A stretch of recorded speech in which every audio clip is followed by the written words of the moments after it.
At 29 years old, Obinna Okafor was already a name people spoke with admiration, envy, and curiosity.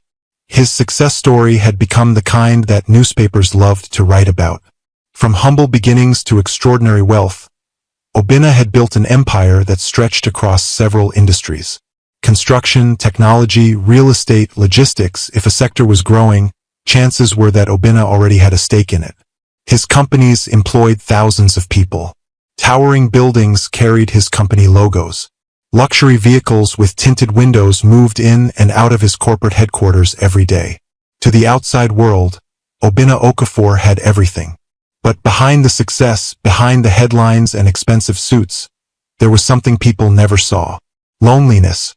On this particular evening, Obinna sat quietly in the back seat of his black luxury car as it glided through the busy Lagos streets. Outside the window, traffic lights reflected off the wet road from a light rain that had fallen earlier. Motorcycles weaved between cars. Street vendors moved between vehicles selling snacks and drinks. The city buzzed with its usual chaotic energy. Obinna watched them silently. "Sir, we'll reach the office in 10 minutes, his driver said politely. Obinna nodded absent-mindedly. His mind was somewhere else. Just 2 hours earlier, he had walked out of another relationship. Another beautiful woman. Another disappointment. Another reminder that something in his life wasn't quite right. He leaned his head back against the seat and closed his eyes. The argument replayed in his mind. "Obinna, I don't understand why you are delaying this," the woman had said earlier that afternoon while sitting across from him in an upscale restaurant. Her voice had carried irritation. "What exactly do you want?" he had asked calmly. She had leaned forward, lowering her voice. "I want security." Obinna had frowned slightly. "You already have security." "No," she corrected. "Real security." She had then pulled out her phone and shown him pictures of a luxurious mansion in one of Lagos' most expensive neighborhoods. "I want us to live here," she said confidently. Obinna had stared at the screen for a few seconds. The mansion cost more than many companies. "You expect me to buy that now?" he asked. She shrugged casually. "You can afford it." Something about the way she said those words had pierced him deeply. Not because he couldn't afford the house, but because of what it meant. He had looked at her carefully and asked the question that had been forming in his mind for weeks. "If I lost everything tomorrow, would you still want to be with me?" The woman laughed. Not kindly, not playfully, but dismissively. "Why would I stay with a poor man when I can be with you?" That had been the moment Obinna realized the truth. She wasn't in love with him. She was in love with the life he could give her. And just like that, another relationship ended. The car slowed as it approached a red traffic light.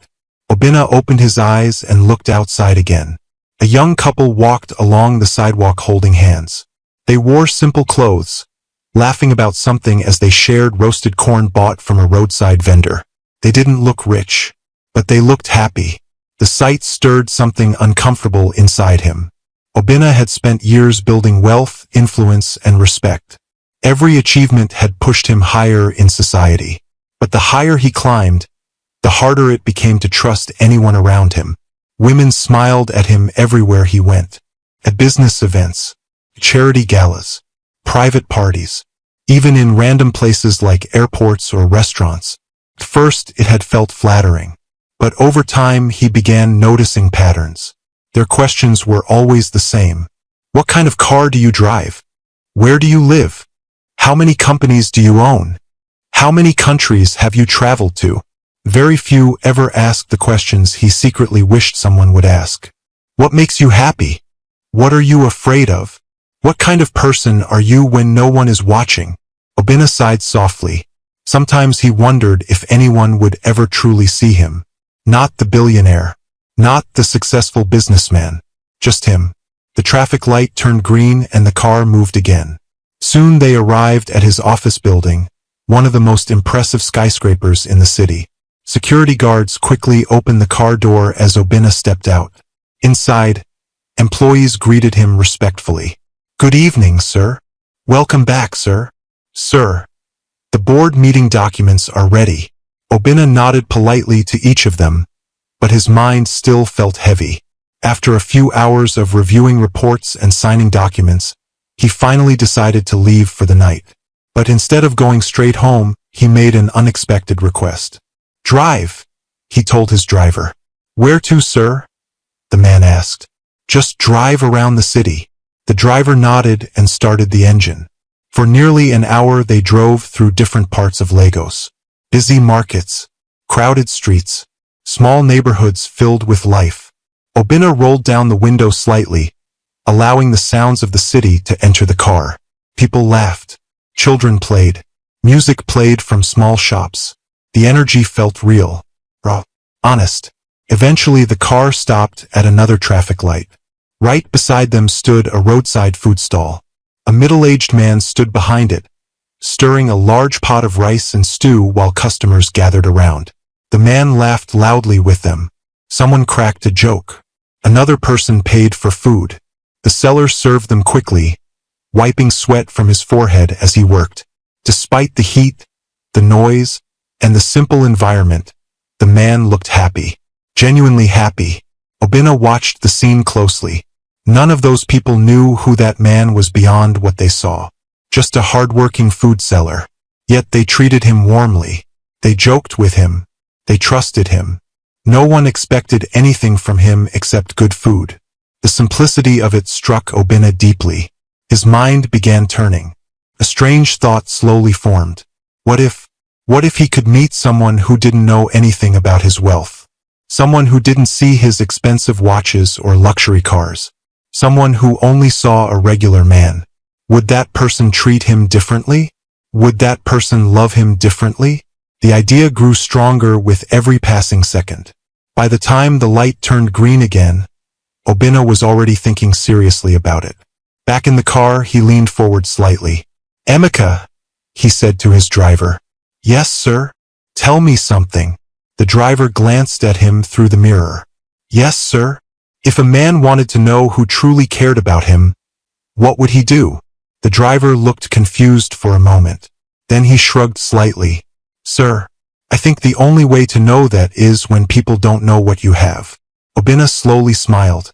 That answer confirmed the thought already forming in his mind. By the time he arrived home, the idea had become a decision.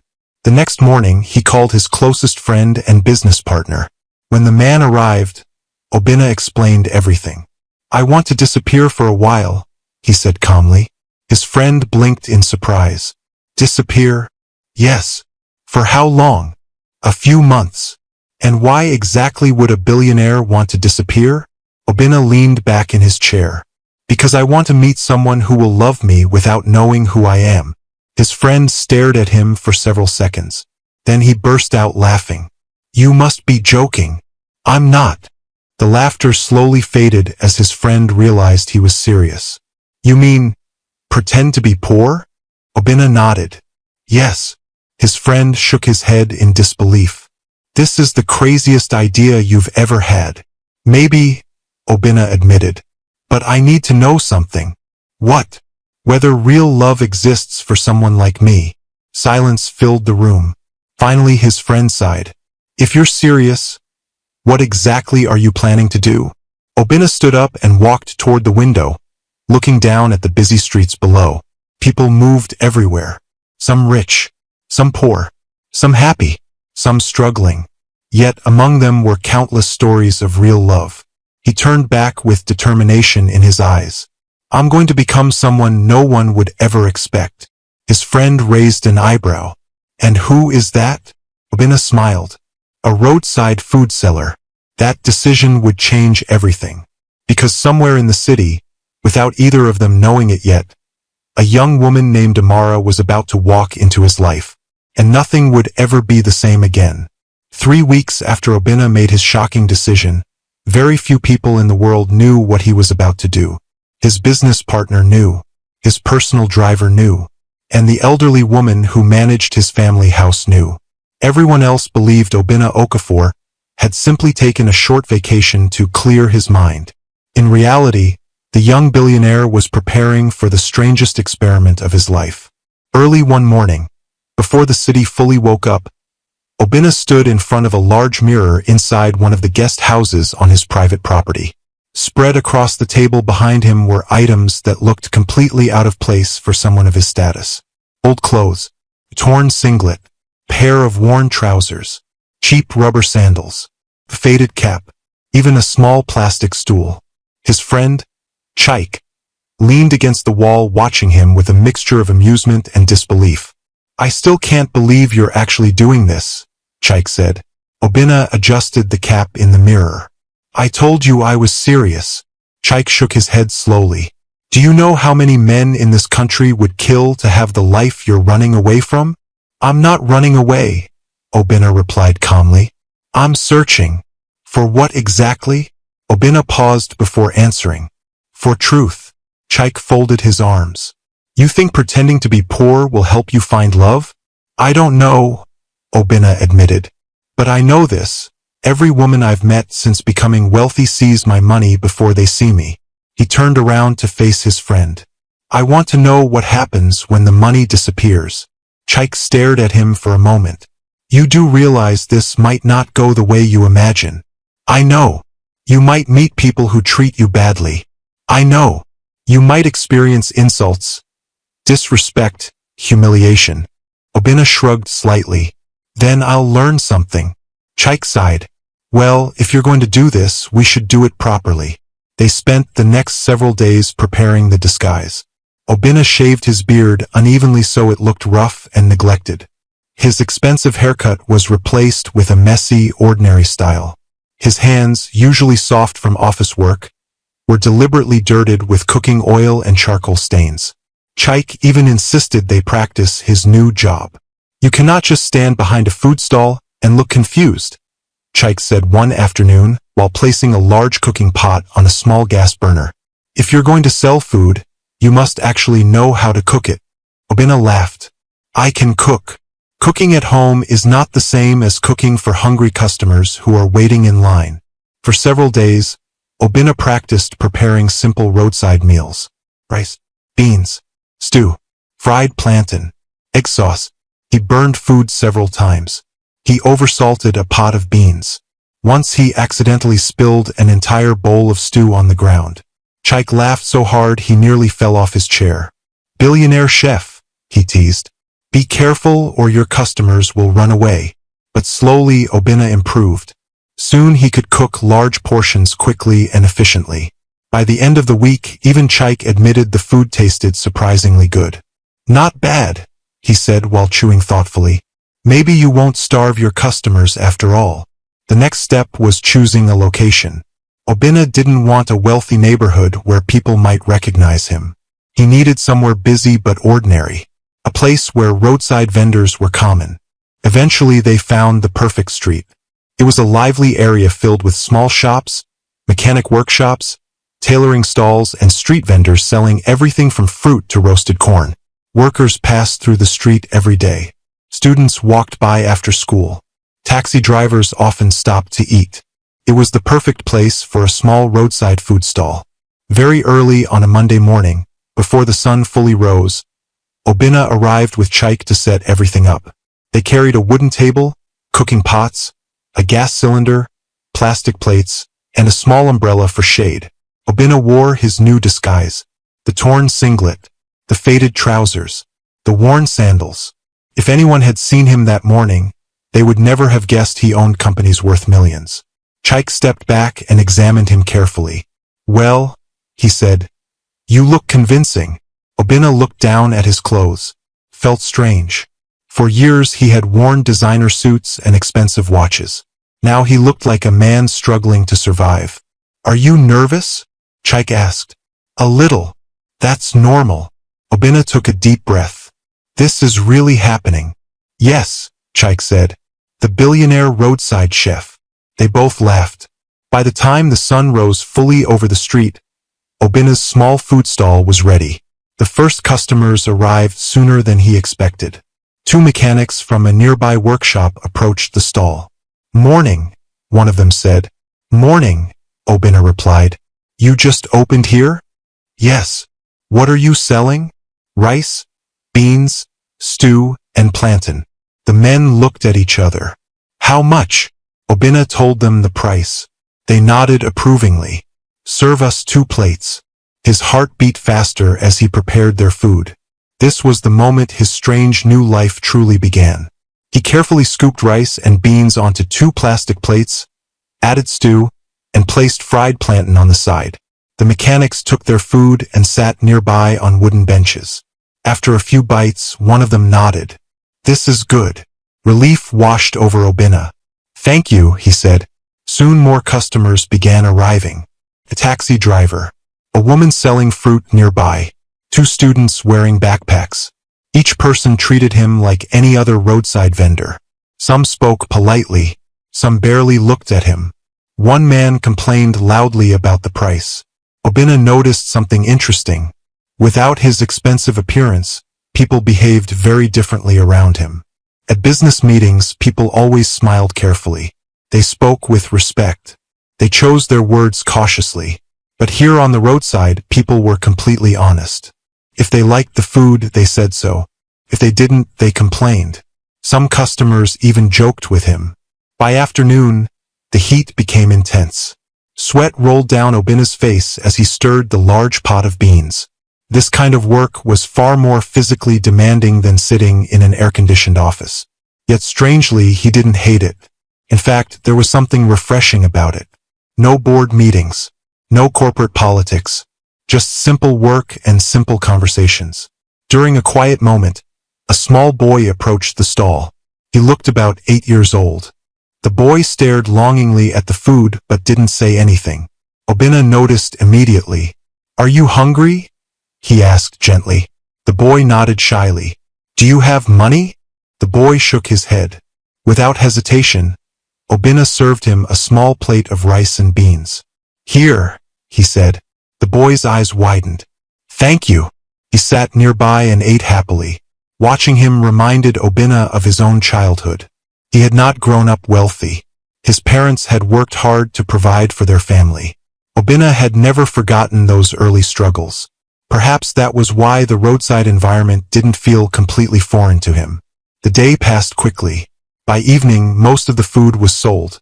Obina stretched his back tiredly as he cleaned the cooking pots. Chaik arrived shortly after. Well? His friend asked. How was your first day as a food seller? Obina wiped sweat from his forehead. Hard work. Chaik laughed. You expected it to be easy? No. But it was interesting. In what way? Obina thought carefully before answering. People behave differently when they think you are poor. Chaik nodded. That's the world.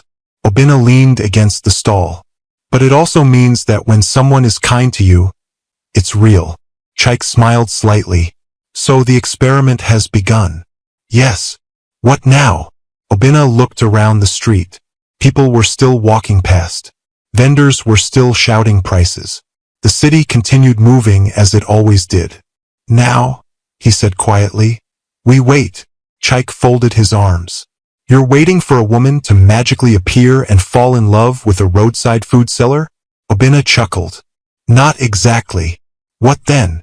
I'm waiting to see who treats me with kindness. Chaik shook his head with amusement. You're crazy. Maybe. But deep inside, Obina felt something different. For the first time in years, he was stepping outside the carefully controlled world of wealth and influence. Here, no one cared who he was. He was simply another man trying to earn a living. And somewhere among the thousands of people who would pass this street, someone might see him. Not the billionaire. Not the businessman. Just a man. Neither Obina nor Chaik knew it yet. But in just a few days, a young woman named Amara would walk down that very street. And a simple act of kindness would begin a love story neither of them could have imagined. The third day of Obina's new life as a roadside food seller began like the two before it. Hot, noisy, and full of strangers who passed his stall without noticing him. By now, the street was already becoming familiar to him. Every morning, the mechanic workshop across the road opened first. The loud sound of metal tools hitting engines would echo through the street as men in oil-stained clothes began repairing cars. Soon after that, the fruit seller arrived, arranging bright oranges, bananas, and pineapples carefully on her wooden table. Then came the tailor, sweeping dust from the front of his small shop while humming old high-life music. Life on the street moved with its own rhythm. By 7 a.m., Obinna had already finished cooking the first batch of rice and beans for the day. Steam rose from the large metal pot as he stirred it slowly with a wooden spoon. His singlet clung to his body because of the heat. Sweat rolled down his face. Just a few weeks ago, he had been sitting inside an air-conditioned office signing contracts worth millions. Now he stood on the roadside, cooking food under the blazing sun. And strangely, he didn't regret it. At first the work had felt exhausting, but something about the simplicity of it had begun to calm his mind. No one here expected him to make billion-dollar decisions. All they wanted was good food. Around 8 a.m., the morning rush began.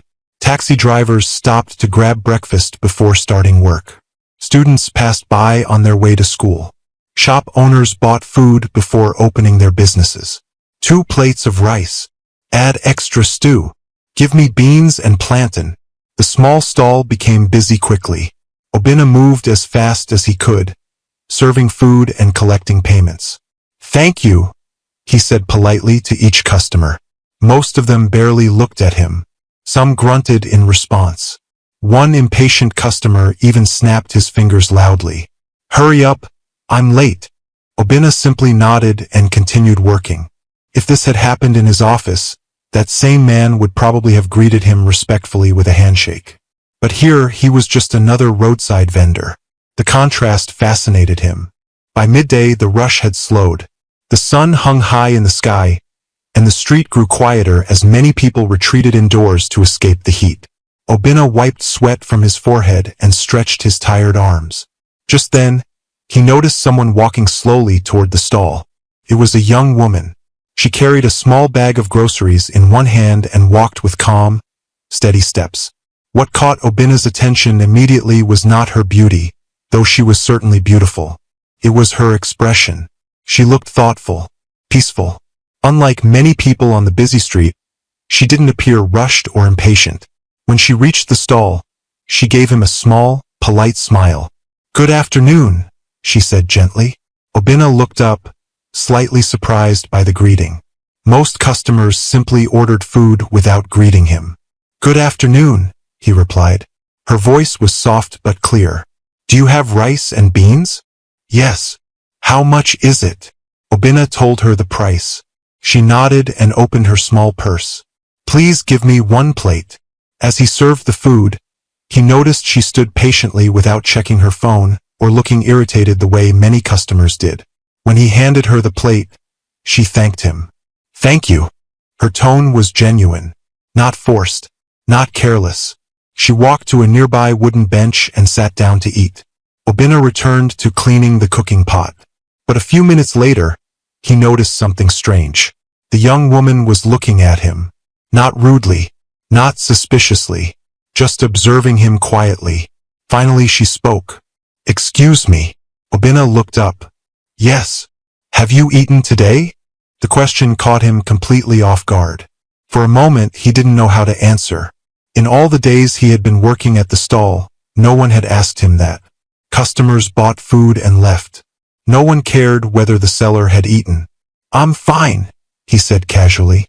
But the young woman frowned slightly. "You look tired." Obinna chuckled softly. "That's part of the job." She looked down at her plate of food for a moment. Then, to his surprise, she stood up and walked back to the stall. "I'd like another plate," she said. "Another one?" "Yes." Obinna served the food and placed it on the counter. She paid for it and gently pushed the plate toward him. "This one is for you." Obinna blinked in confusion. "For me?" "Yes," she said simply. "You should eat too." For a moment, he just stared at the plate. The gesture was so unexpected that he felt strangely emotional. This woman didn't know him. She had no idea he was one of the richest men in the country. Yet she had just spent her own money to make sure he ate. "Thank you," he said quietly. She smiled. "You're welcome." She returned to her bench and continued eating. Obinna slowly sat down on his small stool and began eating the food. For the first time since starting this experiment, he felt something shift inside him. Maybe this crazy plan of his wasn't so foolish after all. After finishing her meal, the young woman stood up and carried her empty plate back to the stall. "Thank you, the food was very good," she said. "I'm glad you liked it." She hesitated for a moment before speaking again. "What's your name?" For a brief second, Obinna almost said his real name, but he caught himself. "My name is Obi," he said. It was close enough to feel natural. She nodded. "I'm Amara." Amara. The name felt warm somehow. "Well, it's nice to meet you," he said. "You too." She picked up her grocery bag. "I should go now." "Okay. See you again." Then she walked away down the street. Obinna watched her go until she disappeared around the corner. Something about that short conversation lingered in his mind for the rest of the afternoon. Many customers came and went after that, but none of them left the same impression. That evening, when Chaik arrived to check on him, Obinna was unusually quiet. Chaik noticed immediately. "What happened?" he asked. "Did someone insult your cooking?" Obinna shook his head. "No." "Then what?" Obinna leaned against the stall. "I think I met someone interesting today." Chaik raised an eyebrow. "Already?" "Yes." "Tell me." Obinna explained everything, the polite greeting, the conversation, and the way she had bought food for him. Chaik listened carefully. When Obinna finished, Chaik smiled. "So she showed kindness to a poor roadside food seller." "Yes. That's exactly what you were hoping to find." Obinna nodded slowly. "But it wasn't just kindness." "What do you mean?" "There was something sincere about her." Chaik crossed his arms. "And her name?" "Amara." Chaik chuckled. "Well, my friend, it seems your experiment might be working faster than expected." Obinna smiled faintly. "Maybe." But deep down, he knew something important had happened that day. Out of all the hundreds of people who had passed his stall, only one had stopped to care about him as a person. Only one had asked if he had eaten. Only one had shown kindness without expecting anything in return. A young woman named Amara. And although neither of them realized it yet, that small act of kindness had just changed both of their lives forever. Because the next day, Amara would return to the stall again. The following afternoon, the sun hung high over the busy street as Obinna stirred a large pot of beans at his roadside stall.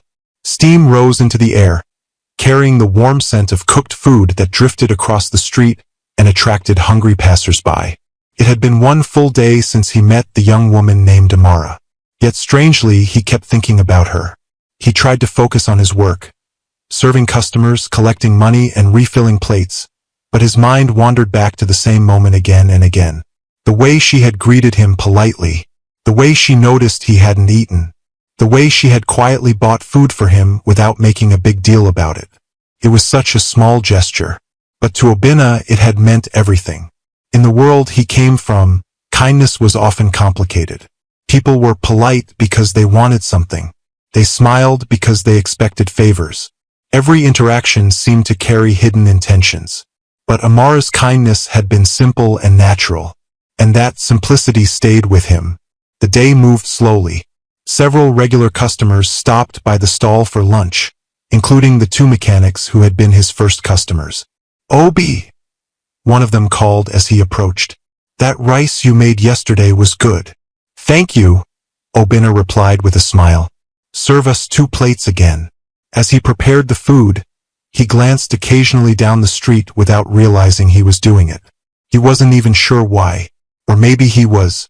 But hours passed, and there was no sign of Amara. By late afternoon, the heat softened slightly as the sun began drifting toward the horizon.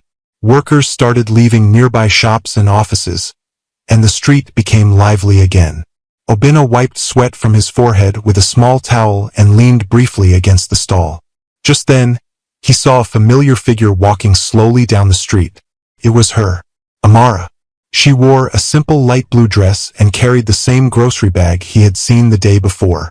Her hair was tied neatly behind her head, and her calm expression made her easy to recognize even from a distance.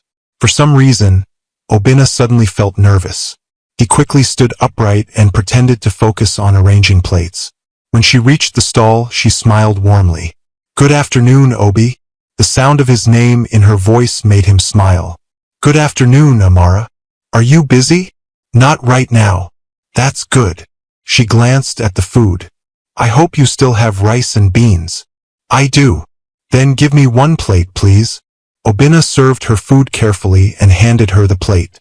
She paid and sat down on the same wooden bench as the day before. But this time something was different. After taking a few bites, she spoke again. So, how long have you been selling food here?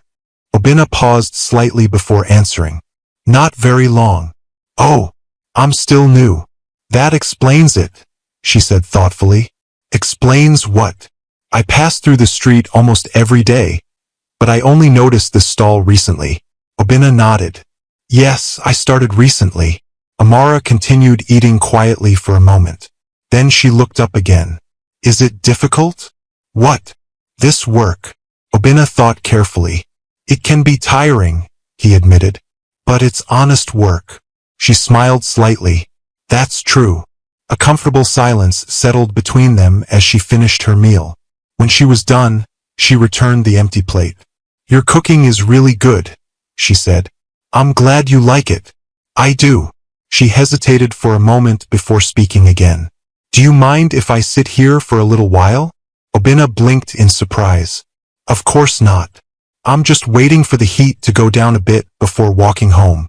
You're welcome to stay. Amara returned to the bench and sat comfortably. For the next few minutes, Obinna continued serving customers while she watched the street quietly.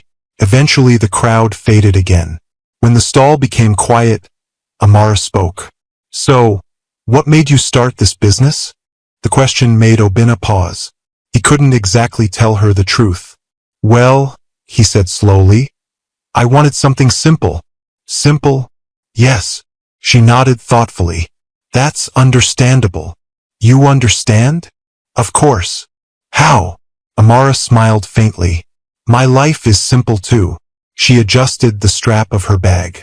I work at a small tailoring shop nearby. You're a tailor? Not exactly, she said with a small laugh. I'm still learning. But one day I want to open my own fashion shop. Her eyes brightened slightly when she said that. Obinna noticed immediately. You sound passionate about it. I am. Why fashion? Amara looked down at her hands thoughtfully. Because clothes can make people feel confident. That's true. And I like creating things with my hands. She smiled. It makes me happy. Obinna listened carefully. He found himself enjoying the conversation more than he expected. No one here knew he owned companies or buildings. There were no expectations. Just two people talking. What about you? Amara asked. What about me? What are your dreams? The question caught him off guard. For a moment he didn't know how to answer. As a billionaire, his goals were usually business expansions or investment plans. But here, in this moment, that didn't feel like the right answer. I guess, he said slowly, I want peace. Peace. Yes. Amara nodded thoughtfully. That's a good dream. They both laughed softly. The conversation continued naturally. They talked about the busy street, about the different people who passed by every day, about the small struggles of running a business or learning a trade. For the first time in a long while, Obinna felt relaxed. Truly relaxed. There was no pressure to impress anyone. Amara wasn't trying to figure out how rich he was. She wasn't asking about cars or houses or bank accounts. She was simply talking to him. As the sky slowly turned orange with the setting sun, Amara finally stood up. I should go home now. Okay. She picked up her bag. Thank you for letting me sit here. You're always welcome. She smiled again. Maybe I'll stop by tomorrow. I'd like that. Then she began walking away. But after a few steps, she turned back. Oh, and Obi? Yes. Don't forget to eat today. Obinna laughed. I won't. She waved slightly and continued down the street. He watched her until she disappeared around the corner again. Later that evening, when Shaikh arrived as usual, he immediately noticed the smile on Obinna's face. You look happy, Shaikh said. Obinna shrugged. Maybe. Let me guess. What? The girl came back. Obinna nodded. Yes. And? She stayed and talked with me. Chike grinned. Ah, the story is beginning. Obina leaned against the stall. We talked about her dream of opening a fashion shop. Interesting. She's hardworking. Chike studied him carefully. You like her? Obina didn't answer immediately. Finally he said quietly, yes. Chike chuckled. Careful, my friend. Why? You might actually fall in love with this girl. Obina looked down the street where Amara had walked earlier. Something about the thought didn't scare him. In fact, felt strangely right, because for the first time in years, someone had entered his life without knowing anything about his wealth. And that made every moment with her feel real. Neither of them knew it yet, but their simple conversations beside a small roadside food stall were slowly building something powerful. Something neither money nor status could create. Friendship. And maybe something even deeper. Days slowly turned into weeks, and the roadside food stall became a place that meant more to Obina than he had ever expected. At first, it had simply been part of his experiment, a disguise to help him understand people and find someone who could see beyond wealth. But now something had changed. Every afternoon, without fail, Amara passed by the stall. Sometimes she came straight from the tailoring shop where she worked, her fingers still slightly marked with chalk from measuring fabrics. Other times she carried groceries from the market. But no matter how busy the street was, she always stopped.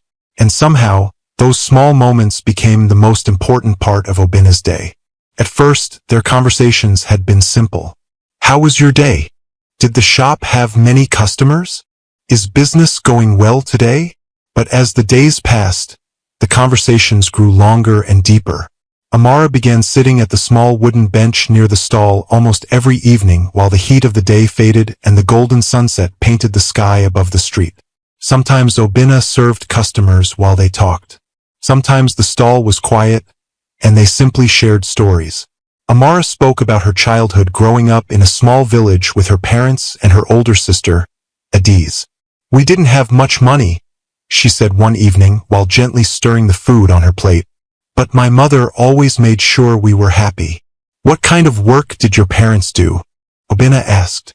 My father was a farmer, she replied, and my mother sold vegetables in the market. Obina nodded quietly.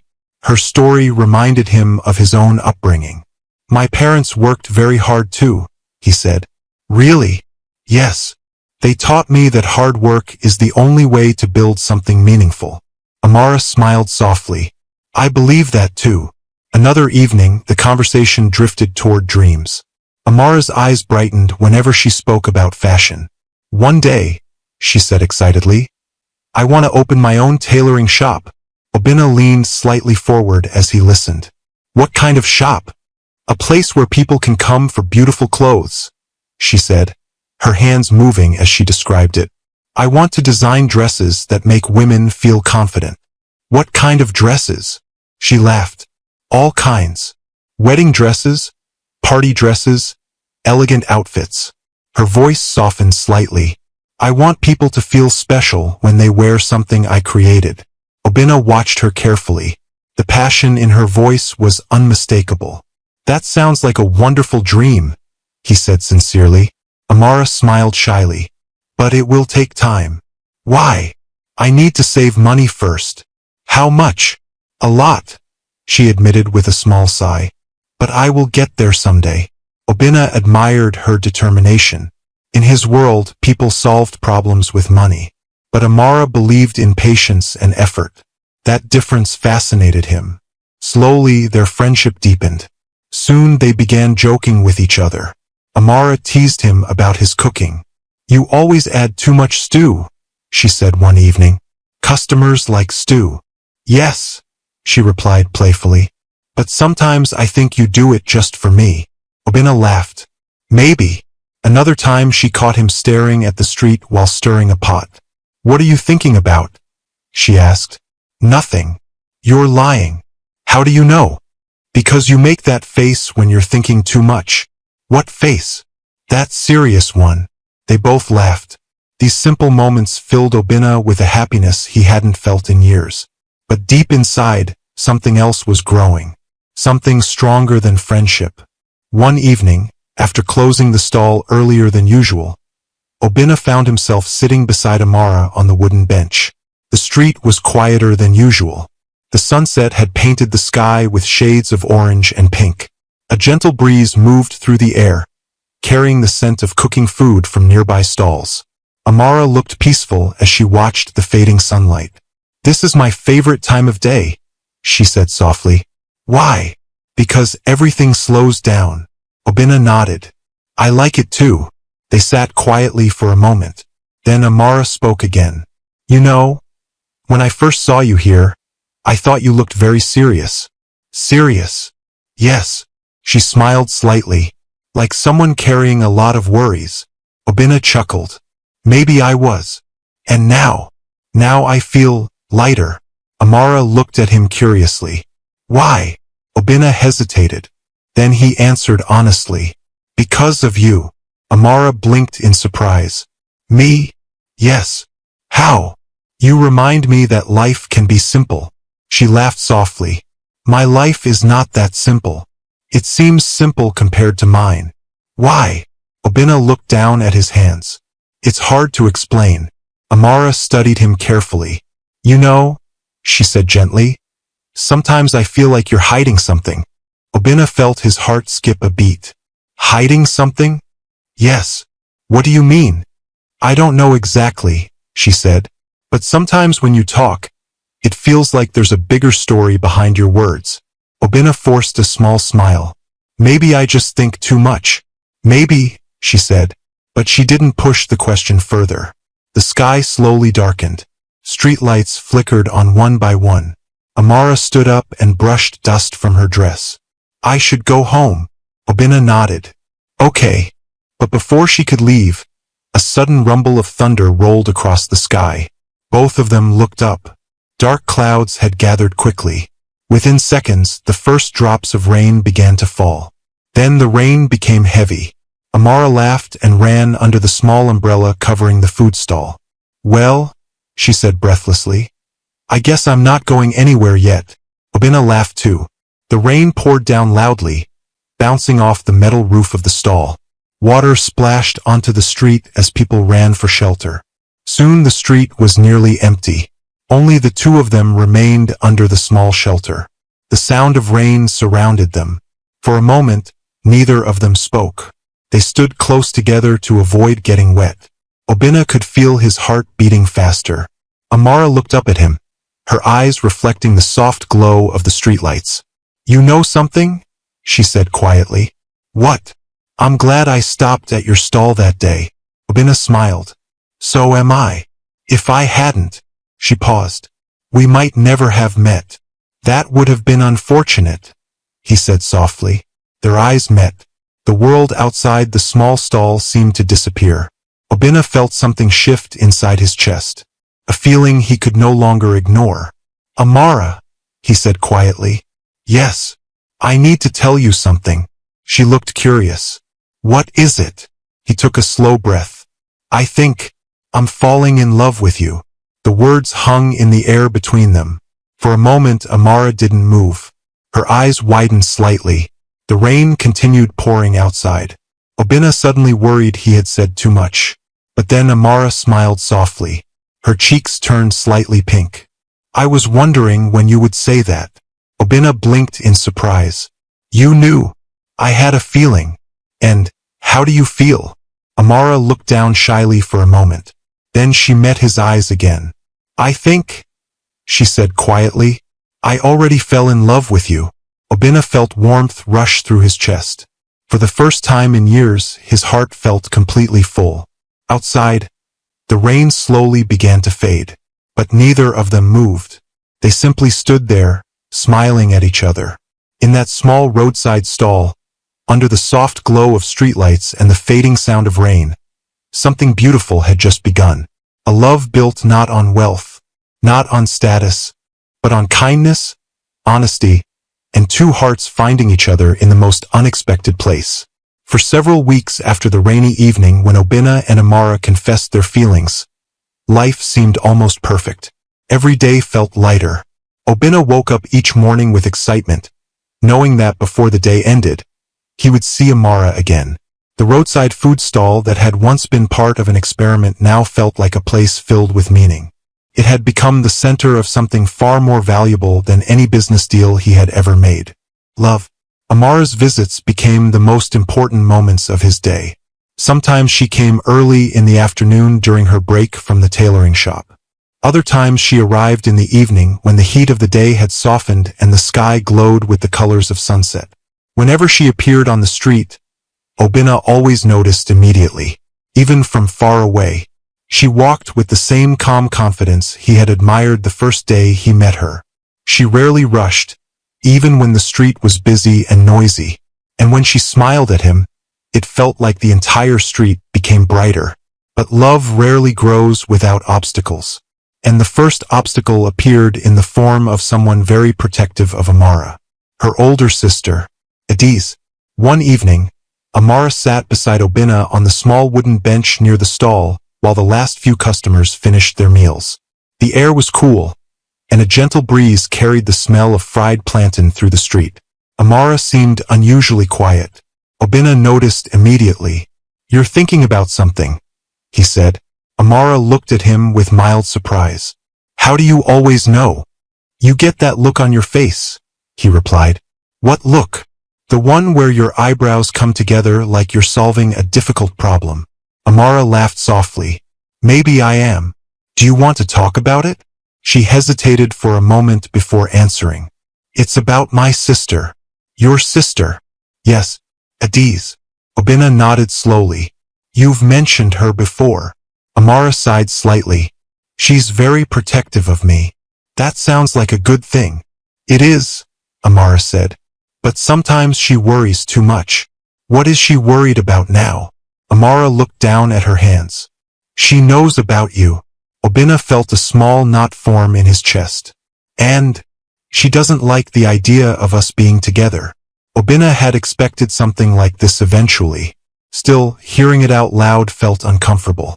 "Why not?" he asked gently. Amara shrugged. "She thinks I deserve someone who can give me a better life." "A better life?" he repeated quietly. "She worries about money," Amara admitted.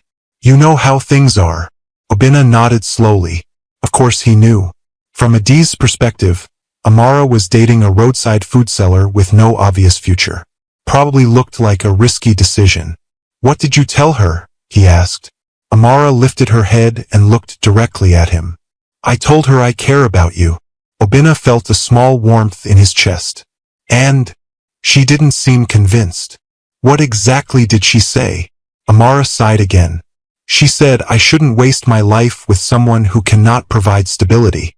The words stung slightly, even though Obinna knew they came from someone who didn't know the truth. "Does that bother you?" he asked. Amara shook her head firmly. "No." "Are you sure?" "Yes." She looked serious now. "I don't care about money the way my sister does." "What do you care about?" Amara smiled softly. "Kindness." She looked around the stall. "You work hard. You treat people well. You're honest." Her voice grew gentle. "That matters more to me than money." Obinna felt deeply moved by her words. But at the same time, a small sense of guilt crept into his mind. Because the truth was, he was exactly the kind of man Adiz would approve of. In fact, he was far wealthier than anyone she could imagine. Yet he was hiding that truth. The thought troubled him briefly, but he pushed it aside. He would tell Amara eventually, just not yet. "I'm sorry your sister feels that way," he said quietly. Amara shrugged. "She'll get used to it." But life had a way of testing that hope. 2 days later, the problem became very real. It happened in the late afternoon. Obinna was serving food to a few customers when he noticed 2 women walking toward the stall. One of them was Amara. The other was a taller woman with a confident posture and sharp eyes. Even before Amara introduced them, Obinna knew who it was. Adiz. As they approached, Amara smiled warmly. "Good afternoon, Obi." "Good afternoon, Amara." Then she turned slightly toward the other woman. "This is my sister, Adiz." Adiz looked at him carefully. Her eyes moved from his worn sandals to his torn singlet and the small food stall behind him. Her expression revealed very little emotion. "Good afternoon," she said politely. "Good afternoon," Obina replied. There was a brief silence. Then Adiz spoke again. "So, you are the one my sister has been talking about?" Obina nodded. "Yes." Adiz crossed her arms slightly. "You sell food here?" "Yes." "How long have you been doing this?" "Not very long." She glanced around the stall again. "Is this your only job?" The question sounded more like an investigation than casual conversation. Amara noticed immediately. "Adiz," she said gently, "you don't need to interrogate him." "I'm not interrogating anyone," Adiz replied calmly. "I'm just asking questions." She turned back to Obina. "Do you have plans to expand your business?" Obina answered politely. "I'm still building things step by step."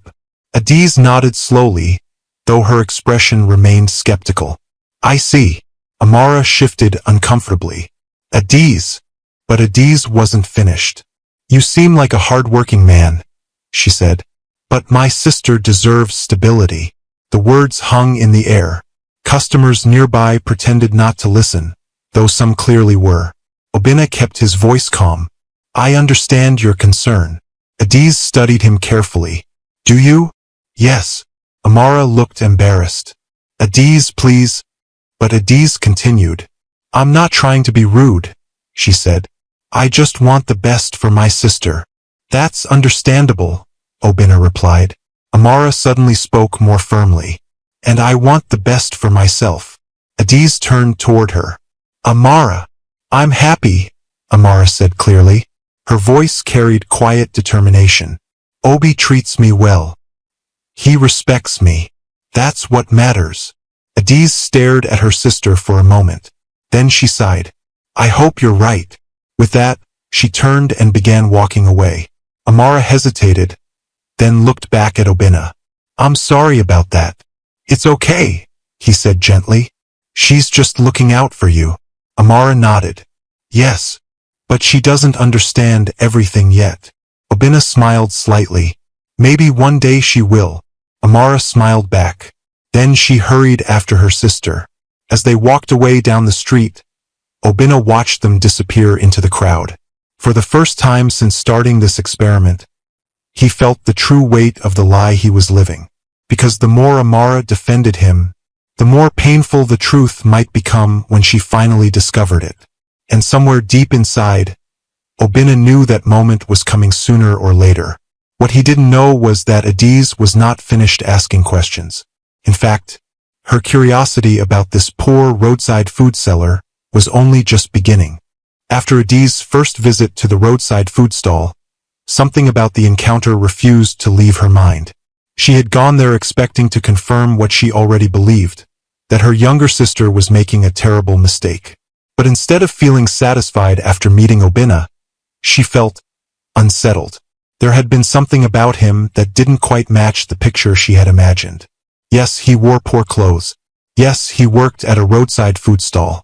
Yes, everything about his appearance suggested a man struggling to make a living. But there was something else. Something difficult to explain. It was the way he spoke. The calm confidence in his voice. The way he carried himself. Even the way he looked directly into her eyes when answering questions. Adiz had met many men in her life. She could usually tell immediately what kind of person someone was. But Obina confused her. "He doesn't behave like a struggling man," she muttered to herself later that night. Amara looked up from the small table where she was folding clothes. "What do you mean?" Adiz sat down across from her. "That food seller you're dating." "Obi," Amara corrected gently. "Yes, Obi," Adiz said. "There's something strange about him." Amara frowned slightly. "Strange how?" Adiz thought carefully. "I don't know exactly, but something about him feels different." Amara laughed softly. "You're overthinking things." "Maybe." But Adiz didn't look convinced. "People who struggle usually show it in their behavior," she continued. "They speak differently. They act differently." "And Obi doesn't?" "No." Amara shrugged. "Maybe he's just confident." "Maybe," Adiz replied. "But deep down, She wasn't satisfied with that explanation. The next few days passed normally for Amara. She continued visiting Obina's stall every afternoon. Their conversations were still warm and easy, but Adiz had quietly begun paying closer attention. She asked small questions whenever Amara mentioned him. What time does he usually close his stall? Does he live nearby? Does he have family in the city? Amara answered casually, not realizing her sister was slowly collecting information. Finally, one afternoon, Adiz made a decision. If I want to understand this man, she thought, I need to observe him myself. That evening, as the sun began setting, Adiz quietly walked toward the street where the food stall stood. But this time she didn't approach it. Instead, she stayed across the road near a small shop, pretending to browse items while secretly watching. From where she stood, she could see Obina clearly. He moved around the stall calmly, serving customers and stirring the large pot of food. Everything about him looked ordinary, completely normal. Yet Adiz remained patient. If he's hiding something, she thought, I'll see it. The evening crowd slowly came and went. Workers bought dinner before going home. Taxi drivers stopped briefly for food. Eventually the sky grew darker and the street became quieter. Around that time, Amara arrived as usual. Adiz watched carefully as the two of them talked and laughed beside the stall. The sight made her sigh. Amara really likes him, she thought. For a moment, Adiz almost felt guilty for spying. But her protective instincts were stronger. I just want to be sure, she told herself. After a while, Amara said goodbye and walked home.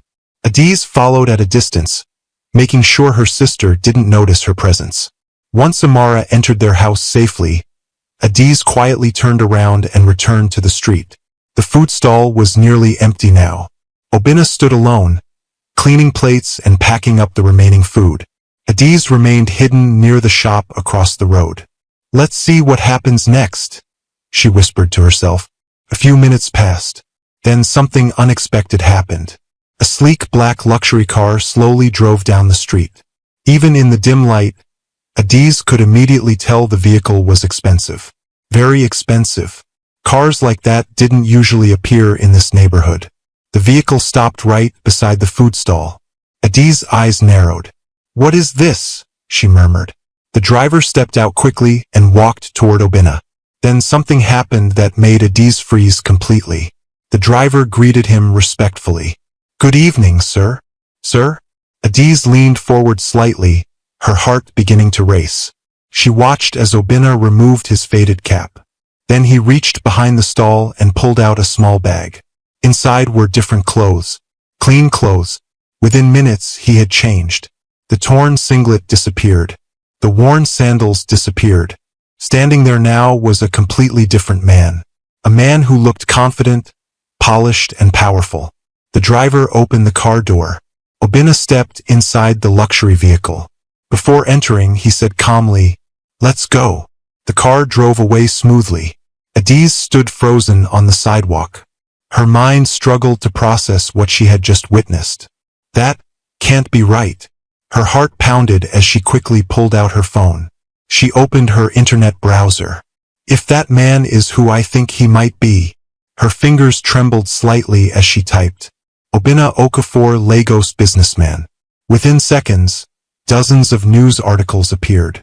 Pictures filled the screen. Adiz's eyes widened. The man in the photos was the same man she had just seen remove his disguise.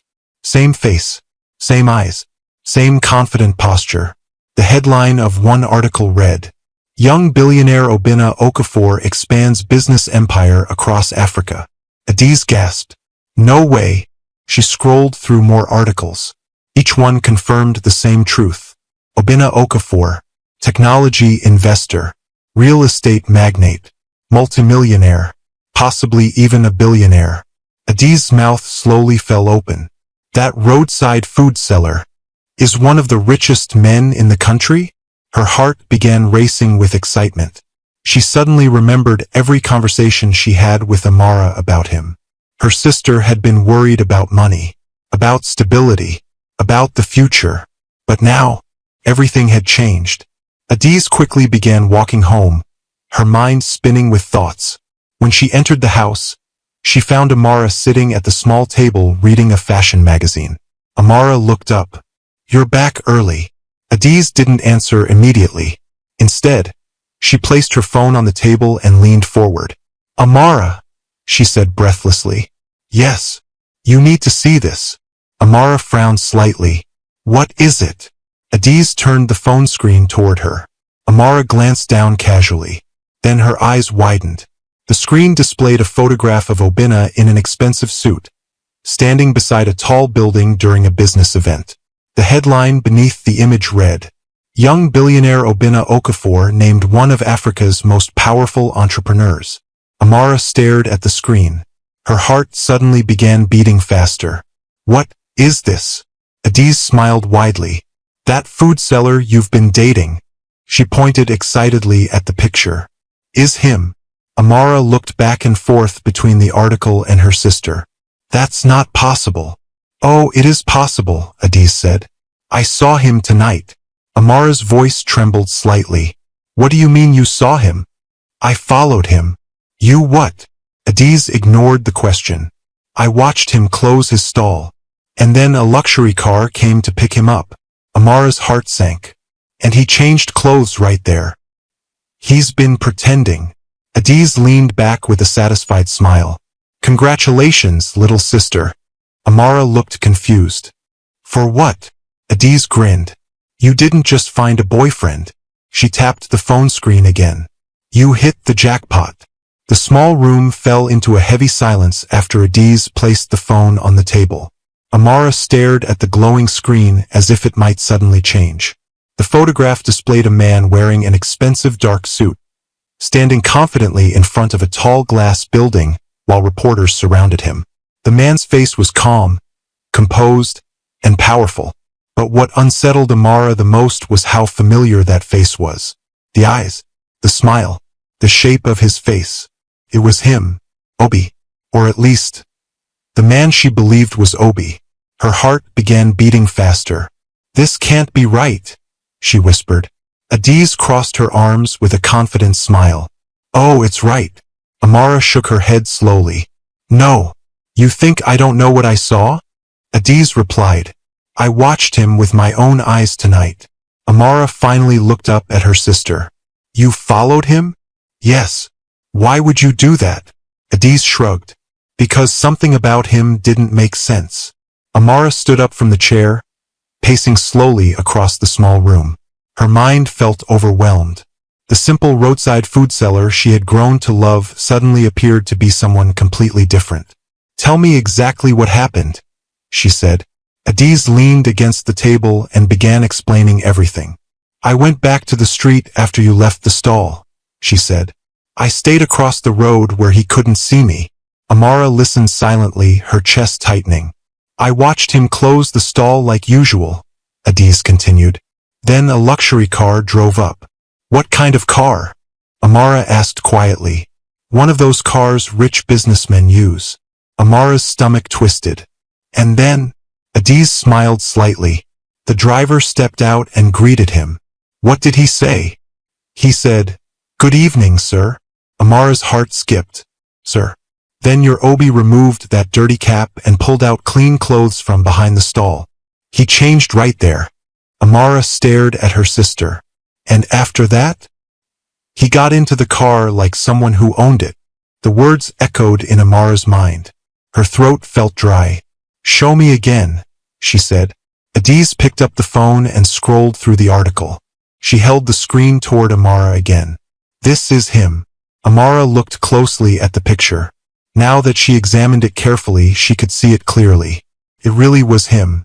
The same eyes that looked at her every evening beside the roadside stall. The same gentle smile that had comforted her so many times. But here he looked different. Confident. Powerful. Wealthy. Not a roadside food seller. The article headline beneath the photo read, "Obina Okafor, the young billionaire changing the face of African business." Amara whispered the name slowly. "Obina Okafor." Adiz nodded eagerly. "Yes. He's famous. He owns companies, buildings, hotels. Everything. Amara sat down slowly. Her thoughts felt tangled. But why? Adiz frowned. Why what? Why would someone like that pretend to sell food on the roadside? Adiz shrugged. Who knows? Maybe he was bored.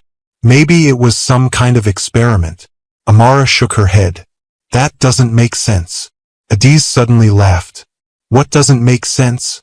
This. She pointed at the phone again. Amara, do you realize what this means? Amara looked confused. What do you mean? Adiz leaned forward excitedly. This means you are dating one of the richest men in the country. Amara remained silent. But Adiz's excitement grew. You were worried about money. You were worried about your future. Well, guess what? She tapped the table with her finger. You don't have to worry anymore. Amara looked at her sister carefully. Adiz. Yes. That's not the point. Adiz blinked in disbelief. Not the point. No. Amara's voice became quieter. The point is that he lied to me. Adiz waved her hand dismissively. Oh please. That's not a big problem. Amara stared at her. It's not. No. Adiz shook her head. Men lie sometimes. But this is different. How? He pretended to be poor. Adiz rolled her eyes slightly. And so what? So what? Amara repeated. Yes. Adiz leaned closer. If anything, this is good news. How? You just discovered that your boyfriend is extremely rich. She laughed excitedly. Do you know how lucky you are? Amara remained quiet, but Adiz continued speaking enthusiastically. Think about it. You could live in a big house. You could travel anywhere. You could open 10 fashion shops instead of one. Her eyes sparkled with excitement. This is your opportunity. Amara slowly shook her head. You're not listening. Adiz frowned. What do you mean? I don't care about his money. Adiz stared at her like she had said something ridiculous. You don't care. No. Amara. Adiz placed both hands on the table. Listen carefully. You thought you were dating a poor man. Yes. But he is actually rich. Yes. Adiz spread her arms dramatically. So what exactly is the problem here? Amara looked down at the floor. The problem is trust. Adiz sighed loudly. You're overthinking things. No. Yes, you are. Adiz sat down opposite her sister. Let me explain something. She leaned forward. Men like that do not come into the lives of ordinary girls. What do you mean? I mean billionaires don't walk around falling in love with roadside tailors. Her tone became serious. This is a once-in-a-lifetime opportunity. Amara's voice became firm. I don't want an opportunity. I want honesty. Adiz groaned. You're being dramatic. Am I? Yes. She crossed her arms.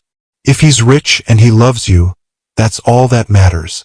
Amara looked up slowly. But why didn't he trust me enough to tell the truth? Adiz didn't answer immediately. Instead, she shrugged. Maybe he wanted to test you. Test me? Yes. To see if you loved him for money. Amara thought about that. The idea made her stomach tighten. A test. Adiz nodded. Exactly. And guess what? What? You passed. She smiled proudly. You loved him even when you thought he was poor. Amara remained quiet, but her heart felt heavy. The situation was far more complicated than Adiz seemed to understand. For weeks, she had believed she was building a relationship based on honesty and simplicity. Now she discovered that the foundation of that relationship had been a lie. Adiz suddenly stood up again. Well, there's only one thing left to do. Amara looked at her. What? You go see him tomorrow. And? Adiz smiled confidently. You tell him you know the truth. Amara's chest tightened. And then? Adiz grinned widely. Then you celebrate. Amara stared at her. Celebrate? Yes. Adiz lifted the phone again and pointed at the picture. Because my dear sister, she laughed excitedly. You didn't just fall in love. You hit the jackpot. But Amara didn't smile. Instead, she looked down at the picture again. The face of the man she loved stared back at her from the screen. But now, instead of warmth, her heart felt filled with confusion. And one question echoed loudly in her mind. Why? Why had he pretended to be someone else? The only way to find the answer was to confront him. And tomorrow, she would. Amara barely slept that night. She lay awake on her small bed, staring at the ceiling as the quiet sounds of the night drifted through the window. Every time she closed her eyes, the same images replayed in her mind. Obi standing behind the roadside stall, smiling warmly as he served food. Obi laughing with her on the small wooden bench. Obi standing under the rain that evening when they confessed their love. And then the other image, the one she had seen on Adi's phone. The same man wearing a tailored suit, standing confidently beside towering buildings while reporters took photographs. Obinna Okafor, a billionaire, powerful businessman, a man who had been pretending to be someone else. Her chest tightened every time she thought about it. The more she tried to understand it, the more confused she felt. Why would he lie to me? She whispered quietly to herself. Part of her wanted to believe there was a good explanation, but another part of her felt deeply hurt, because everything between them had felt so real. Their conversations, their laughter, their shared dreams. Had all of that been real? Or had she simply been part of some strange game? When the first rays of morning sunlight slipped through the window, Amara was already awake. She sat up slowly and rubbed her tired eyes. Across the room, Adiz was already preparing for the day. Her sister glanced at her. "You look terrible," Adiz said. "I didn't sleep much." "That's understandable," Adiz replied casually. "If I discovered I was dating a billionaire, I wouldn't sleep either." Amara didn't smile. "This isn't funny." Adiz shrugged. "I'm not joking." Amara stood up and began getting ready. She washed her face slowly, her thoughts still tangled. Finally, Adiz asked the question she had been waiting for. "So, what are you going to do?" Amara took a deep breath. "I'm going to talk to him." Adiz nodded approvingly. "Good.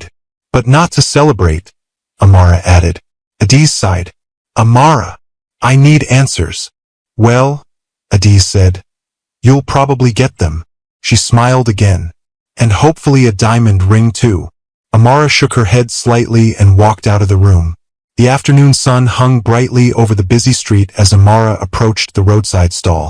Her heart beat faster with every step. From a distance, everything looked the same as it always did. The familiar umbrella shading the stall. The large pot of food steaming gently. Customers standing nearby waiting for their meals. And behind the stall, Obi, or rather, Obinna. He was stirring the pot calmly, exactly as he had done every day since she met him. For a brief moment, Amara felt a painful wave of sadness. He looked so normal, so familiar. If she hadn't seen the truth with her own eyes, she might never have suspected anything. But now she knew, and everything felt different. Obinna noticed her approaching. His face brightened instantly. "Amara!" He wiped his hands quickly on a small towel. "Good afternoon." His smile was warm, genuine, exactly the same as always. But Amara didn't smile back. She walked up to the stall slowly. "Good afternoon," she said quietly. Obinna immediately sensed something was wrong. Her voice sounded distant, cold. "Are you okay?" he asked. Amara didn't answer immediately. Instead, she looked around the stall, at the pot, at the plates, at the simple wooden bench where they had spent so many evenings talking. Finally, she looked directly at him. "Who are you?" The question stunned him. "What?" Amara's voice became firmer. "Who are you really?" Obinna's heart skipped a beat. For a moment he didn't move. "What do you mean?" he asked carefully. Amara reached into her bag and pulled out her phone. She opened the article Adiz had shown her. Then she turned the screen toward him. The photograph of the billionaire businessman filled the screen. The headline beneath it read clearly, "Obinna Okafor, young billionaire entrepreneur." Obinna felt the blood drain from his face. The moment he had been quietly fearing had finally arrived. Amara's voice trembled slightly. "Is this you?" Silence hung between them. Obinna looked at the screen, then back at Amara. He knew there was no point denying it. Yes, he said quietly. Amara's chest tightened. You lied to me. Amara, you lied. Her voice rose slightly. You pretended to be someone else. Customers nearby began glancing toward them curiously. Obinna lowered his voice. Please, let's talk somewhere quieter. No. Amara shook her head. We can talk right here. Her eyes burned with emotion. Why did you do this? Obinna took a slow breath. I wanted to find someone who would love me for who I am. Amara stared at him. So you decided to pretend to be poor? Yes. You think that's normal? I know it sounds strange. Strange? She interrupted. You made me believe you were struggling to survive. I never meant to hurt you. But you did. Her voice cracked slightly. You made me trust you. Obinna's heart ached hearing the pain in her voice. I was going to tell you, he said softly. When? Soon. How soon? Obinna hesitated. I don't know. Amara shook her head in disbelief. So this was a test? No. Yes, it was. She stepped back slightly. You wanted to see if I would love you when I thought you were poor. That wasn't the only reason. Then what was it? Obinna's voice softened. Because I was tired of people loving my money instead of me. Amara's expression hardened. So you decided to lie to someone who actually loved you? I didn't lie about my feelings. But you lied about everything else. Tears formed in her eyes. Do you know how humiliating this feels?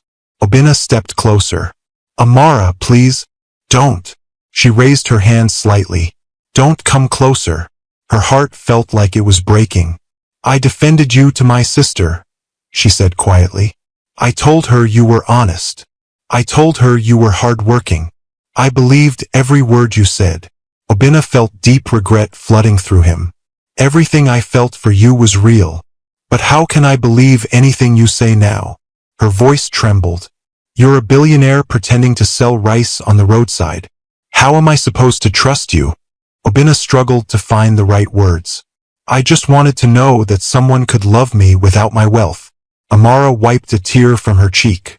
Well, congratulations. What do you mean? You found that person. Her voice softened slightly. But then you ruined it. The words cut deeply. Amara, please. She shook her head again. I can't do this. Please listen to me. No. Her voice became quiet but firm. I need time. Obinna felt panic rising. Don't walk away.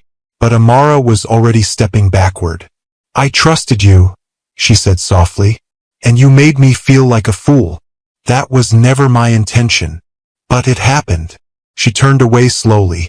Obinna watched helplessly. Amara. She stopped briefly but didn't turn around. I loved the man I thought you were, she said quietly. Then she continued walking down the street. Obinna stood frozen behind the stall as she disappeared into the crowd. For the first time since beginning this strange journey, he realized something terrifying. In trying to find true love, he might have just destroyed it. The street felt strangely empty after Amara walked away. Even though people still passed by, and cars still drove along the road, everything seemed quieter to Obinna. He stood behind the roadside stall without moving. Her final words echoed again and again in his mind. I loved the man I thought you were. The sentence felt like a knife twisting slowly in his chest. For weeks, this small roadside stall had been filled with laughter and conversation. It had become a place where his heart felt alive. But now it felt cold, silent, broken.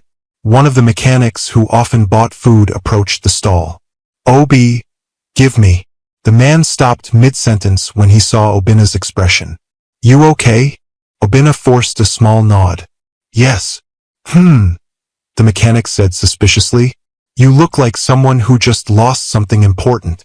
Obinna didn't answer. He simply served the food quietly.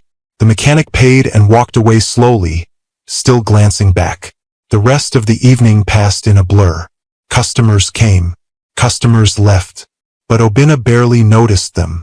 His mind replayed the confrontation over and over again. The hurt in Amara's eyes. The disappointment in her voice. The tears she tried to hide. Each memory filled him with regret. Eventually the sky darkened and the street began to quiet down. For the first time since he started the experiment, Obinna closed the stall early. He packed away the plates slowly, his movements heavy with exhaustion. When the familiar black luxury car arrived beside the stall, his driver stepped out as usual. "Good evening, sir."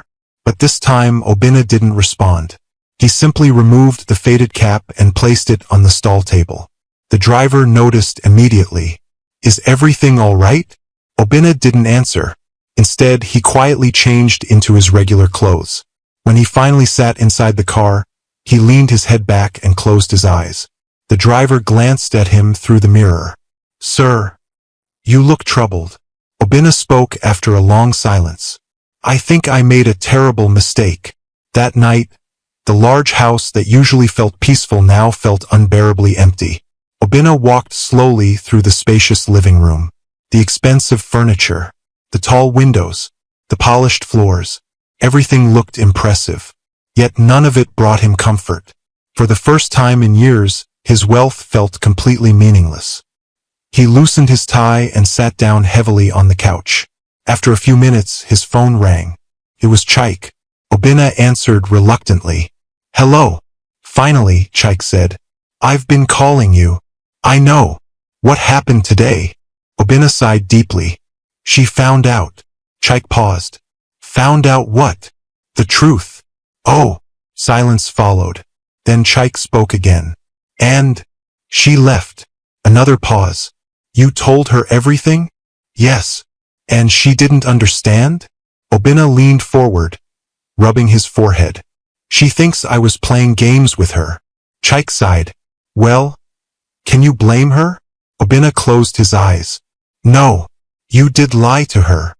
"I know. And you pretended to be poor." "I know. And now she feels like she was part of some experiment." Obinna's voice sounded tired. "I never meant it that way." "I believe you," Chaik replied. "But from her perspective, it probably hurts." Obinna leaned back again.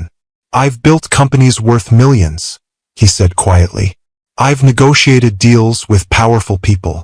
But right now, I feel completely helpless." Chaik's voice softened. "So what are you going to do?" Obinna didn't hesitate. "I'm not giving up." "Good. I love her." "Then go fight for her." Obinna looked toward the window. Outside, the city lights glowed against the dark sky. "I just hope it's not too late." The next morning felt heavy for both of them. Amara woke up with swollen eyes. She had cried quietly through most of the night. Across the room, Adiz noticed immediately. "You look worse than yesterday," she said.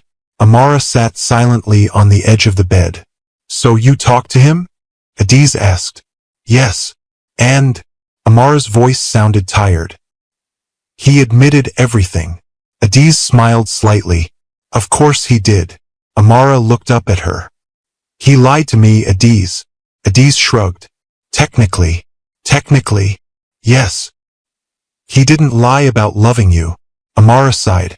"That doesn't change the fact that he deceived me." Adiz walked over and sat beside her. "Let me ask you something." "What?" "Do you still love him?" Amara hesitated. Her heart already knew the answer, but the pain made it difficult to say. "Yes," she whispered. Adiz nodded. "I thought so, but I don't know if I can trust him again." Adiz folded her arms thoughtfully. "Well, that's something you'll have to decide." Amara stared at the floor. Part of her wanted to forget everything and move on. But another part of her still remembered the man who laughed with her under the rain. The man who listened to her dreams. The man who shared simple meals beside the roadside stall. Those memories didn't feel fake. They felt real.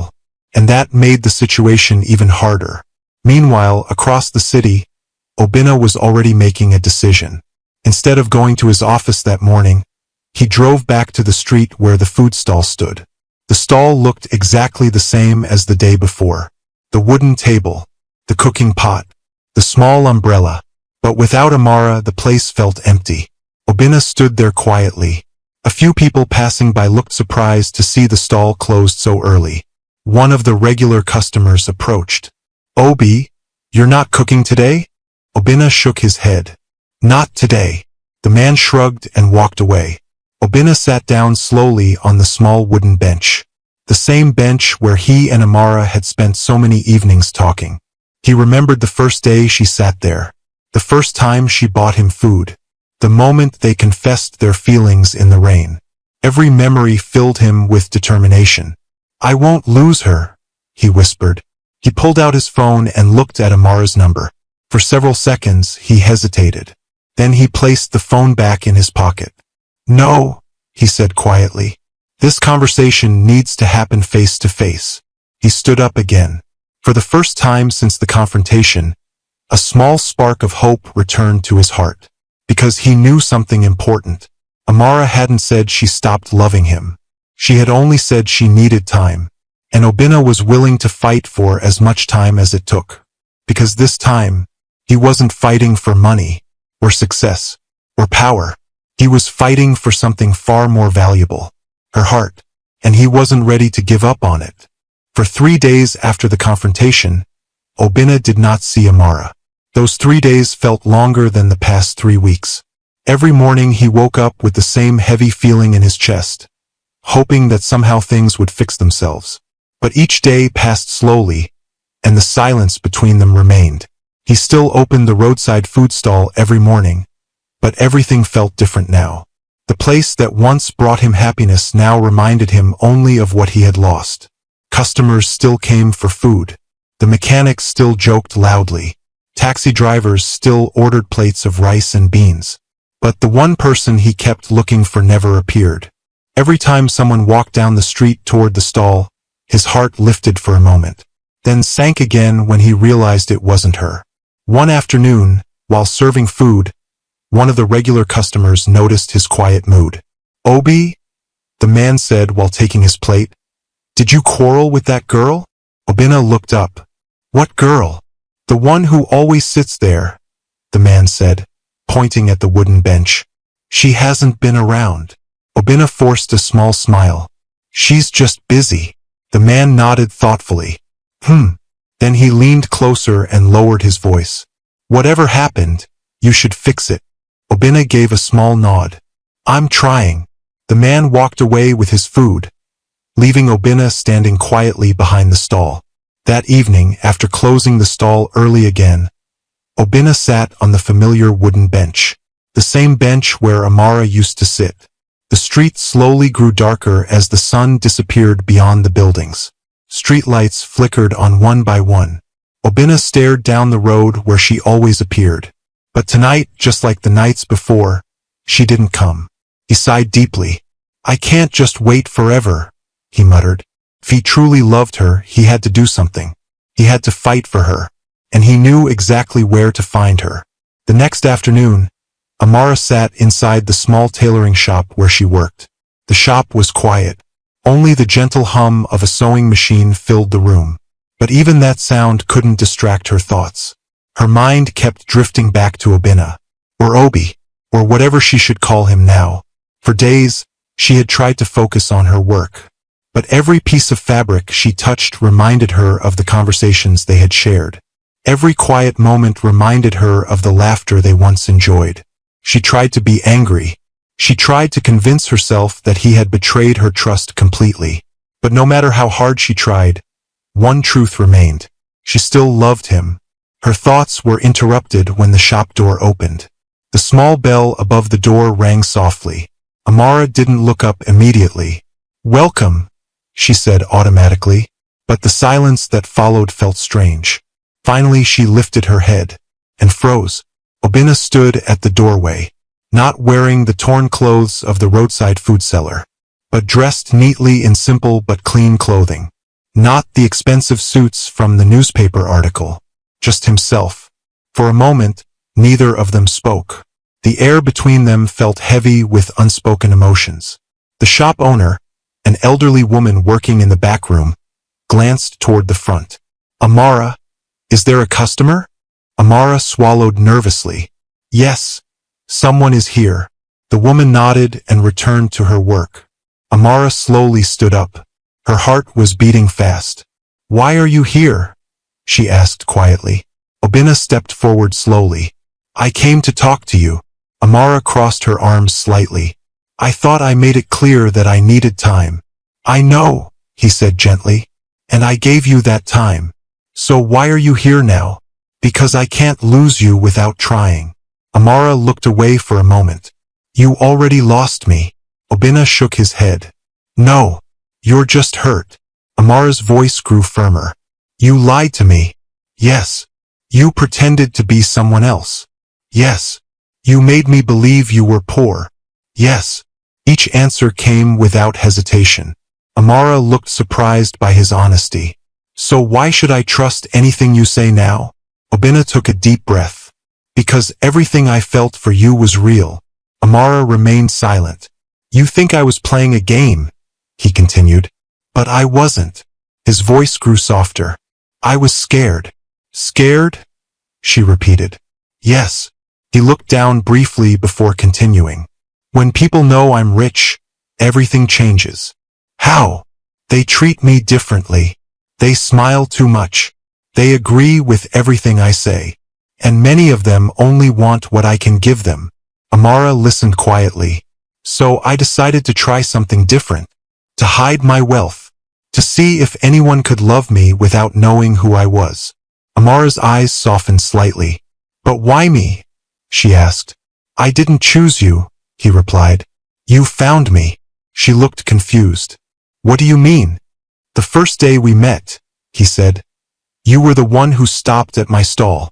You were the one who asked if I had eaten. You were the one who bought food for me. Amara remembered that moment clearly.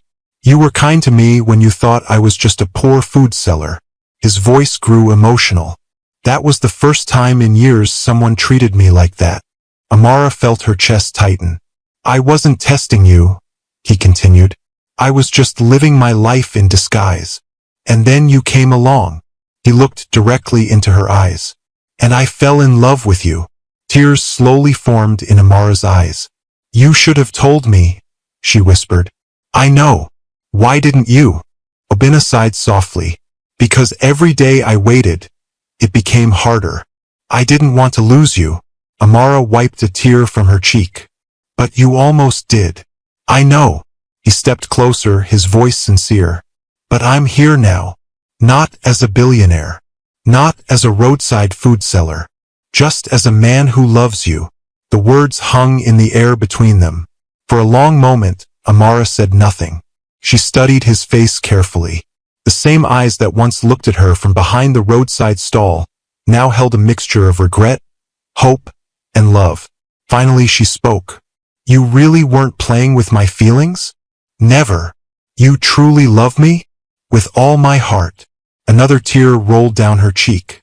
Obina hesitated before asking the question that mattered most. Do you still love me? Amara looked down at the floor, then slowly back up at him. Yes, she whispered. Relief flooded his chest. But love alone isn't enough, she added softly. What do you mean? I need honesty. You will have it. No more secrets.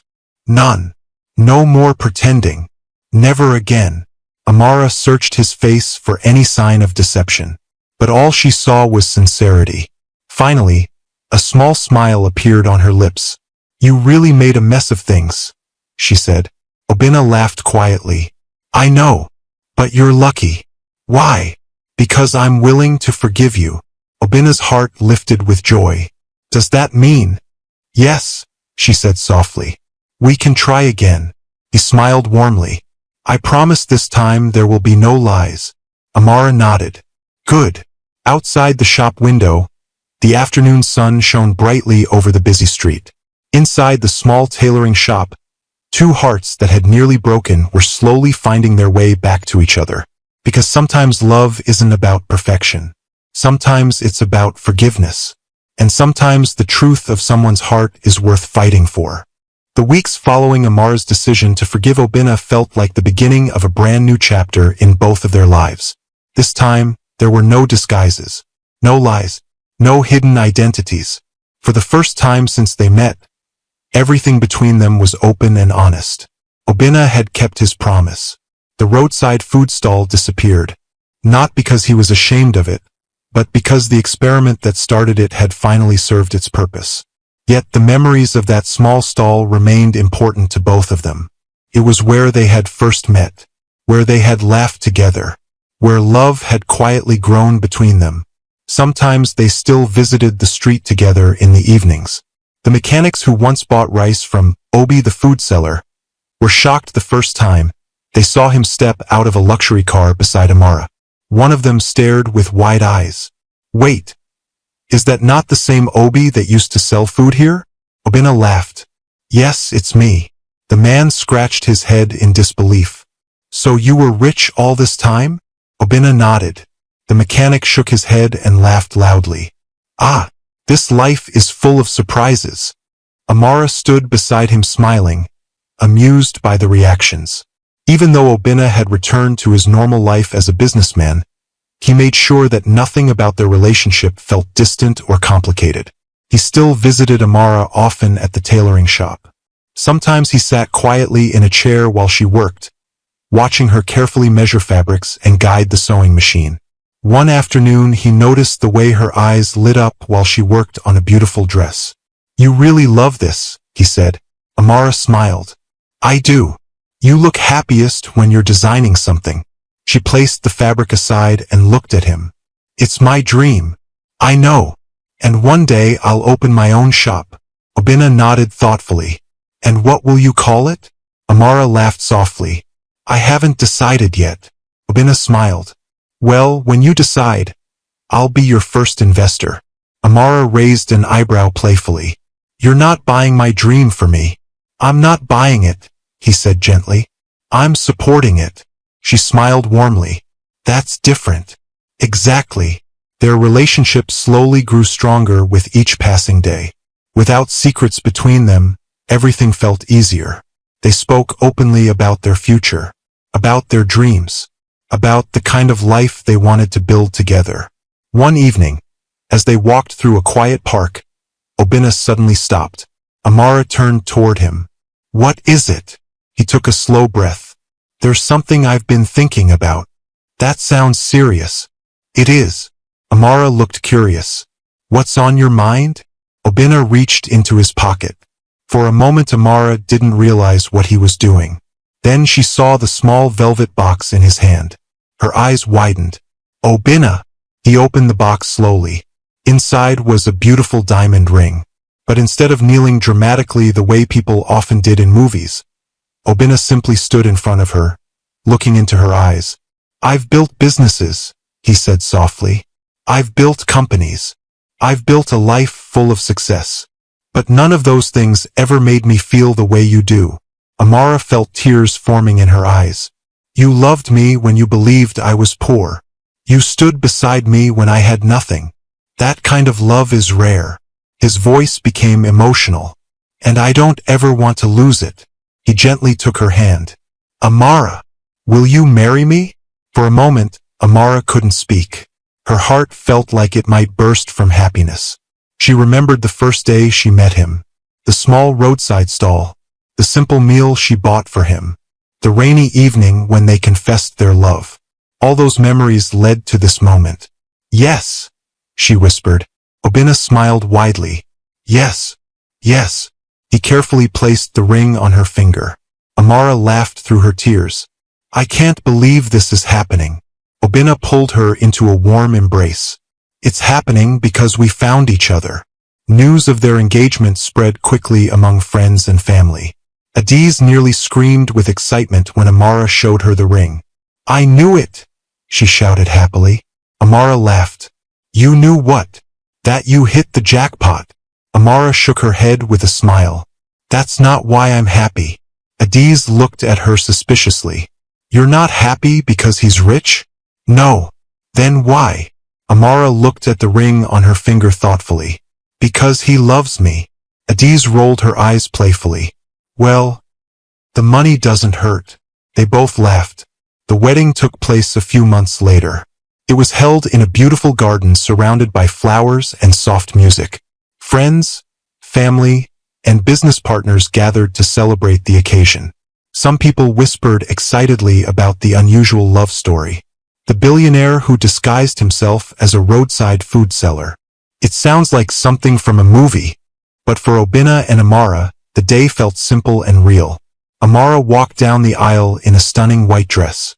The dress had been designed and sewn by her own hands. When Obinna saw her, he smiled with admiration. "You made that yourself?" "Yes. It's perfect." "You're biased." "Maybe," he admitted, "but it's still perfect." As she reached the altar, the ceremony began. The priest spoke about love, trust, and honesty, words that carried deep meaning for both of them. When the moment came for their vows, Obinna spoke first. "I once thought wealth could give me everything," he said. "But I was wrong." He looked directly into Amara's eyes. "You showed me that love, kindness, and honesty are worth more than money. And I promise to spend the rest of my life proving that you made the right choice." Amara wiped a tear before speaking. "When I first met you, I believed you were just a hard-working food seller." She smiled gently. "And I loved you for it." The guests laughed softly. "But now I know the truth. You are a successful man, a powerful man. But the man I truly fell in love with," she squeezed his hand, "is the one who stood behind that little roadside stall and shared simple moments with me." The priest smiled warmly. "With that," he said, "I now pronounce you husband and wife." The crowd burst into applause. Obinna gently kissed Amara as cheers filled the garden. Later that evening, during the celebration, Amara leaned toward him and whispered, "You know something?" "What?" "I would still love you even if you were just a roadside food seller." Obinna laughed. "And I would still choose you even if I had nothing." They looked around at the joyful crowd. Friends laughing, family celebrating, music filling the warm evening air. For the first time in his life, Obinna understood something clearly. Real wealth wasn't measured in money. It was measured in moments like this, moments filled with love. And as the night continued, the billionaire who once disguised himself as a poor food seller realized something important. He had finally found the one thing money could never buy, a love that was real. And together, he and Amara began their new life, a life filled not only with success, but with happiness. Thanks for watching. If you enjoyed this story, please subscribe to this channel and tell us where you are watching from. Have a wonderful day.